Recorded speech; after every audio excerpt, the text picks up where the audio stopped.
কোনো পুলিশ সদস্য কর্তৃক আইনের লঙ্ঘন তথা বেআইনি ও বিধি বহির্ভূত কর্মকাণ্ড নিরূপণ করত অপরাধের গুরুত্ব বিবেচনায় শাস্তির মাত্রা নির্ধারণ এবং তা বাস্তবায়নে সংশ্লিষ্ট কর্তৃপক্ষকে নির্দেশনা প্রদান।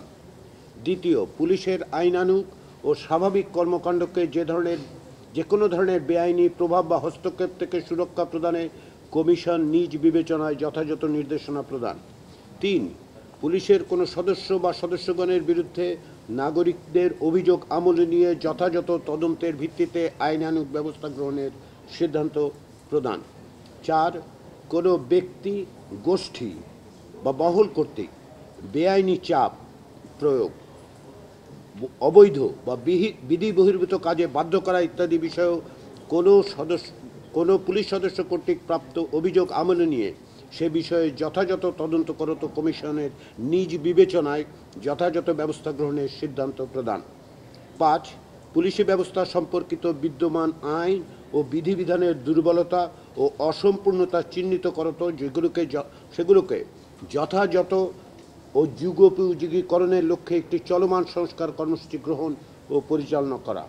ছয়, যে কোনো পক্ষ হইতে প্রাপ্ত অভিযোগের তদন্ত ও অনুসন্ধানের ক্ষেত্রে কমিশন পুলিশের যে কোনো সংস্থা যেমন সিআইডি বা পিবিআই এমনকি প্রয়োজন মনে করলে সরকারের সহায়তা গ্রহণের মাধ্যমে বিচার বিভাগীয় তদন্ত পরিচালনার অধিকার রাখিবে। সাত, কমিশনের নির্দেশনা ও সিদ্ধান্ত বাস্তবায়নে সংশ্লিষ্ট কর্তৃপক্ষ বাধ্য থাকিবে। পুলিশ কমিশন বিষয়ে আজকের ঐকমত্যকে আমরা অত্যন্ত গুরুত্বপূর্ণ বলে বিবেচনা করছি, কেননা বাংলাদেশের পুলিশের জবাবদিহিতা নিরূপণ এবং সর্বোপরি নাগরিকদের অভিযোগ, পুলিশের কাছে পুলিশের বিরুদ্ধে উত্থাপিত অভিযোগগুলো যথাযথ তদন্ত এবং সে সমস্ত ক্ষেত্রে ব্যবস্থা গ্রহণের ক্ষেত্রে আমরা সবসময় ব্যত্যয় লক্ষ্য করেছি। বাংলাদেশের রাজনৈতিক দল এবং জোটগুলো ঐক্যবদ্ধভাবে এই সংস্কারে এক হয়েছেন। আমরা দৃঢ়ভাবে বিশ্বাস করি যে এটি বাস্তবায়ন করা সম্ভব হবে এবং বাংলাদেশে পুলিশি ব্যবস্থায় একটা বড় রকমের পরিবর্তনের সূচনা হবে। এটা আমাদের কেবল আশা নয়, এটা আমাদের এক অর্থে আমরা মনে করি যে এই যে অঙ্গীকার আজকে রাজনৈতিক দল এবং জোট করলেন সেটি বাংলাদেশের গভর্নেন্সের ক্ষেত্রে, শাসন ব্যবস্থার ক্ষেত্রে একটা বড় ধরনের পদক্ষেপ। তৃতীয় যে বিষয়টি নিয়ে আজকে আলোচনার পর ঐকমত্য প্রতিষ্ঠিত হয়েছে সেটা হচ্ছে প্রধানমন্ত্রীর মেয়াদ। আপনাদের মনে আছে যে আমরা বেশ কিছুদিন আগে আলোচনার সময় সকল রাজনৈতিক দল বিভিন্নভাবে আলাপ আলোচনার পরে এই ঐকমত্যে উপনীত হয়েছিলেন যে প্রধানমন্ত্রীর মেয়াদ সর্বোচ্চ 10 বছরে সীমিত করা। এ বিষয়ে এখন রাজনৈতিক দলগুলো সমস্ত বিবেচনা পাশে রেখে একমত হয়েছেন যে একজন ব্যক্তি প্রধানমন্ত্রী পদে যত মেয়াদ বা যত বারই হোক সর্বোচ্চ 10 বছর থাকতে পারবেন। এই জন্য সংবিধানের সংশ্লিষ্ট অনুচ্ছেদসমূহের প্রয়োজনীয় সংশোধনী করা হবে। এরপরে আমরা আজকে যে বিষয় নিয়ে আলোচনা অব্যাহত আছে সেটি হচ্ছে সংসদে নারী প্রতিনিধিত্ব। সংসদে নারী প্রতিনিধিত্বের ব্যাপারে আগে একাধিক দিন আলোচনা হয়েছে। সামগ্রিকভাবে আমরা যেটা লক্ষ্য করেছি যে সংসদে নারীদের প্রতিনিধিত্ব বৃদ্ধি করার ব্যাপারে রাজনৈতিক দলগুলোর মধ্যে ঐকমত্য আছে এবং তার একটি প্রক্রিয়া পদ্ধতি আমাদের খুঁজে বের করতে হবে। সংবিধান সংস্কার কমিশনের পক্ষ থেকে একটি প্রস্তাব ছিল এবং নির্বাচন ব্যবস্থা সংস্কার কমিশনের পক্ষ থেকেও প্রস্তাব ছিল। আলোচনার টেবিলে অন্যান্য প্রস্তাব এসেছিল এবং তারই ভিত্তিতে একটি সংশোধিত প্রস্তাব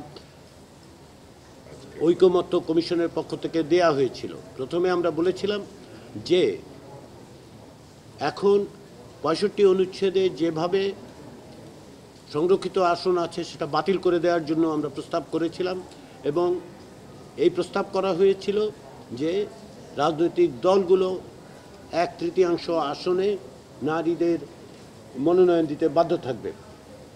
এই আলোচনায় অগ্রগতি না হওয়ার কারণে আজকে আমরা ঐকমত্য কমিশনের পক্ষ থেকে যে প্রস্তাব উত্থাপন করেছি তা হচ্ছে যে বিদ্যমান সংবিধানে যে নারীদের সংরক্ষিত 50টি আসন আছে সেটি অব্যাহত রাখা হবে। এর বাইরে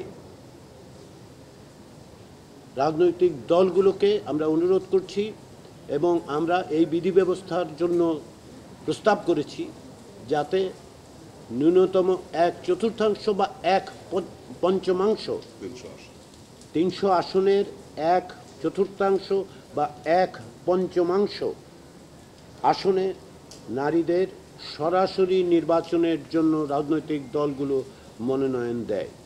এটি টেবিলে আছে, আলোচনা হচ্ছে। এর বাইরে রাজনৈতিক দলগুলোর পক্ষ থেকেও অন্যান্য আলোচনা প্রস্তাব আছে। আমরা আজকে এই আলোচনাটা অব্যাহত রাখছি। আমরা আশা করছি আজকে সম্ভবত, এটা আমি বারবার বলি যে আমরা আশা করি রাজনৈতিক দলগুলো সাথে আমরা এক জায়গায় আসতে পারবো, রাজনৈতিক দলগুলো ঐক্যমত্য প্রতিষ্ঠা করতে পারবে। এখন পর্যন্ত আজকের দিনে যে দুটো বিষয় ঐক্যমত্য হয়েছে সেটাকে আমি বড় ধরনের অগ্রগতি মনে করি। কমিশন এটাকে বড় ধরনের অগ্রগতি মনে করে। এর একটি হচ্ছে প্রধানমন্ত্রীর মেয়াদের ব্যাপারে কোনো রকম শর্তহীনভাবে সকলের একত্র হওয়া। দ্বিতীয় হচ্ছে যে একটি পুলিশ কমিশন প্রতিষ্ঠা করা, একটি স্বাধীন পুলিশ কমিশন যাতে জবাবদিহিতা নিশ্চিত করবে। আমরা আশা করছি আজকে তৃতীয় বিষয়টিতেও আমরা একমত হতে পারবো এবং সেটি করতে পারলে আমরা আগামী দিনগুলোতে অন্যান্য বিষয়গুলো নিয়ে আলোচনা করব। আজকের আলোচনা ততক্ষণই অব্যাহত থাকবে যতক্ষণ পর্যন্ত আমরা মনে করছি যে আলোচনাটা সফলভাবে আমরা এগিয়ে নিয়ে যেতে পারছি। আগামীকালও এই একই